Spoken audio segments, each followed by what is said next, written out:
watching Our Time in the Studio with Carolina Carol. Welcome, Freedom viewers, and now for the top stories. Ukraine and Russia have carried out their 71st prisoner exchange in a 157 for 157 format. President Volodymyr Zelensky reported that 150 Ukrainian defenders and 7 civilians were freed from Russian captivity. Among them are fighters from the armed forces, the National Guard, the State Border Service, as well as soldiers, sergeants, and officers. These warriors defended the country in the Luhansk, Donetsk, Kharkiv, Zaporizhzhia, Kherson, Sumy, and Kyiv directions. Most of them were captured during the defense of Mariupol and the Chernobyl nuclear power plant.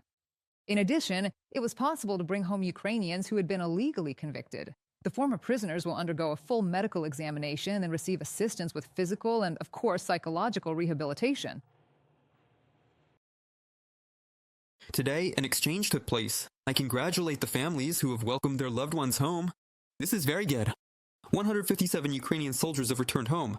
I asked for this issue to be raised once again, and that's why I think now the groups will meet again and discuss this issue, because they discussed this exchange. But it is still necessary to raise the issue of future exchanges. Meanwhile, the second day of trilateral talks on ending Russia's war against Ukraine has concluded in Abu Dhabi. We will discuss the results of these talks later with our guest on the air.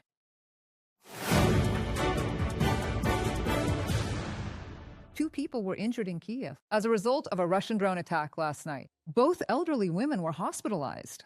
According to the state emergency service, 4 districts of the capital came under attack. Cars and kindergarten buildings were damaged. The blast wave blew out windows in residential buildings. A drone also struck the roof of an office building. Firefighters extinguished the blaze. The Russian army attacked the railway infrastructure in the Sumy region. This was reported by Oleksiy Kuleba, Deputy Prime Minister for Ukraine's reconstruction. 2 people were injured. Buildings, a locomotive, and energy infrastructure were damaged. The strike also hit the invincibility carriage, which was used to keep residents warm. During the attack, people were in a shelter. Drones also attacked a railway station in the Okturka district. Technical facilities and the tracks were damaged. 8 people were killed and another 21 injured due to Russian strikes on the Donetsk region over the past day. This was reported by local authorities. About 30 civilian sites were damaged, around 20 residential houses were destroyed. The Russians used aerial bombs, artillery, and drones. Also, in the Kherson region, 4 people were killed and another 5 wounded over the past day. Dozens of settlements in the region came under attack, including Kherson itself. In the Polyhi district of Zaporizhzhia region, 3 people were injured. Over the past day, Russian occupiers carried out nearly 800 strikes, targeting 30 settlements in the region. Since last night, the Russians have launched 2 Iskander-M ballistic missiles and 183 drones of various types at Ukraine. According to the Air Force Command of the Ukrainian Armed Forces, Ukrainian air defense managed to neutralize more than 1,500 drones. The attack was repelled by aviation, anti-aircraft missile troops, electronic warfare, and drone units, as well as mobile fire groups of the Ukrainian Defense Forces. 13 miners who were injured as a result of a Russian drone strike in the Dnipropetrovsk region are still in the hospital, and 5 of them are in serious condition. All of them were passengers on the bus that, on February 1st, was taking mine workers home after their shift ended. 16 people died at the scene at that time. What did the survivors say about this cynical attack? Natalia Husak reports.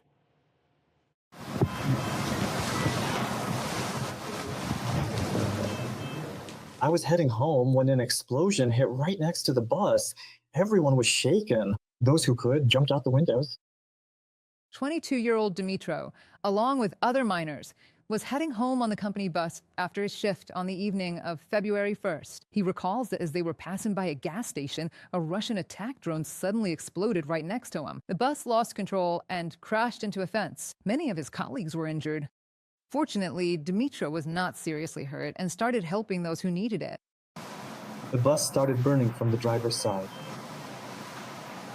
We immediately started moving people a much greater distance away from the bus.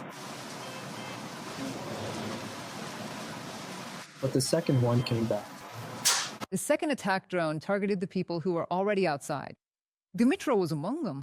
He suffered a serious injury to his eye and abdomen and is now in intensive care. In the same hospital room with him is Vitaly, who is 59 years old. He wasn't in the war, but he felt that the war was close. Vitaly entered the hospital as an unidentified person. Relatives identified him later. He was among the seriously injured who survived. Days after his injury, he jokes and thanks the medical staff. Doctors are still fighting for the life of another miner.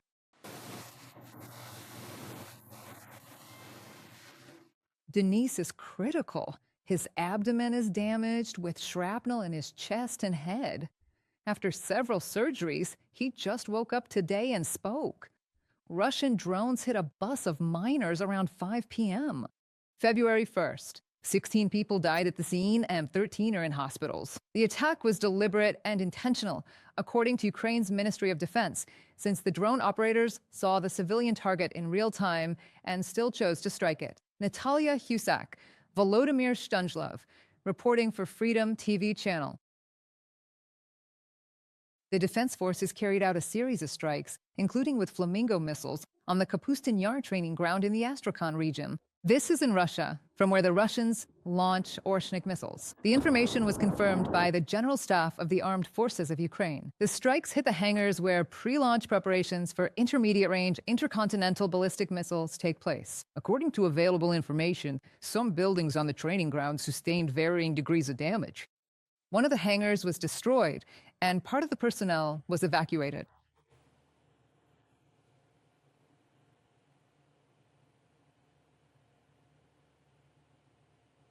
Ukrainian Defense Forces also struck a number of strategic facilities belonging to Russian troops. This was reported by the General Staff of the Armed Forces of Ukraine. In the southern Slobozansky direction, a multiple-launch rocket system was hit, a Tornado-S system in the Kursk and Bryansk regions. There were confirmed strikes on an electronic warfare station and a logistics hub belonging to the Russians. In addition, Ukrainian Defense Forces struck a UAV command post. The General Staff of the Armed Forces of Ukraine recorded 133 combat engagements on the front lines just in the past 24 hours. The most intense situation remains in the Pokrovsk direction.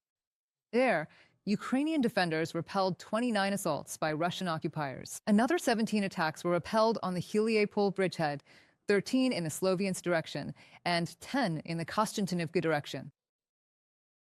Russian forces face difficulties due to blocked Starlink terminals, reported Serya Beskresnov, defense tech advisor. Previously, the Russian army used Starlink for comms and installed it on drones to bypass Ukrainian air defenses. The Ministry of Defense of Ukraine, together with SpaceX, is implementing a so-called whitelist system. Therefore, now only authorized terminals will operate on the territory of Ukraine. The enemy at the front doesn't just have a problem, the enemy is facing a catastrophe. All command and control of the troops has collapsed. In many areas, assault operations have been halted. Serhiy Beskresnov, advisor to the Minister of Defense on Technological Matters, Facebook.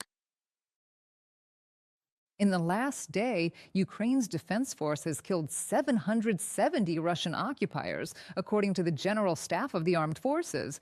Total Russian army losses since the full-scale invasion now exceed 1,243,000 people.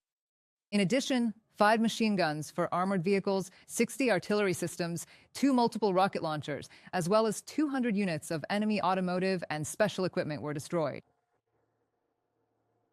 Due to the advance of Russian troops in the Heliopol direction and the worsening security situation, Ukrainian police and volunteers are evacuating residents from frontline areas of the Zaporizhzhia region.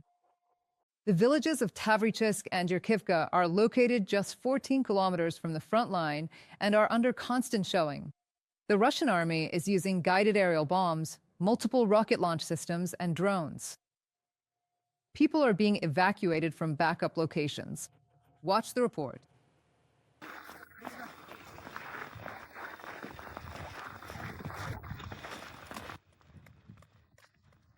This is how police and volunteers evacuate residents of Zaporizhzhia region from frontline settlements. The villages of Tavrichisk and Yurkivka are only 14 kilometers from the front line. Russian troops are shelling the settlements with all types of weapons, and more often, fiber optic drones are appearing here, making it harder to rescue people. This is a fiber optic cable, a connection to an enemy drone. That means the operator sits at a greater distance than an FPV drone can reach by radio, so they control it via the cable. And he controls it using this fiber optic cable. If you see this kind of cable, just cut it, no connection, that's it. The number of drones here has increased several times over the past year. Russian troops are using them more and more often to attack civilian targets and the population. This is pushing people to leave their homes as soon as possible and move to a safer place. We hoped for the best. We thought they'd push them back and end it. But once things clearly worsened, we had to go. Right now, Russian occupiers are barely advancing in the Zaporizhzhia direction, but the fighting is still intense. The number of attacks on this section of the front reaches up to 30 per day. In addition, the occupiers continue to shell frontline towns and villages where families with children live. After all these shellings, like when we lost those 3 houses of ours, it became really scary. So we decided to leave. The first priority is to make sure the children have decent living conditions. That's what we're afraid of. There are almost no families with children left. In most cases, only elderly people remain here. Natalia is originally from Yurkivka. She is leaving home with her relatives. She's leaving because of constant Russian shelling. It's scary. Nobody wants to die after all. I know I don't have much time left, but to die like that. Armored vehicles are used to evacuate the local population. But even this kind of equipment no longer guarantees that the road will be safe. If you compare it to a month ago, it was pretty easy to get in and out of here back then. Buses were still running. Now, a month has passed, and every day, every week, we see more and more destruction and increasing danger in entering such towns. This time, the police managed to evacuate 20 people, including a family with 5 children and several pensioners. But with each passing day, evacuations are becoming more and more difficult. After all, the enemy has chosen a new tactic, firing on evacuation crews.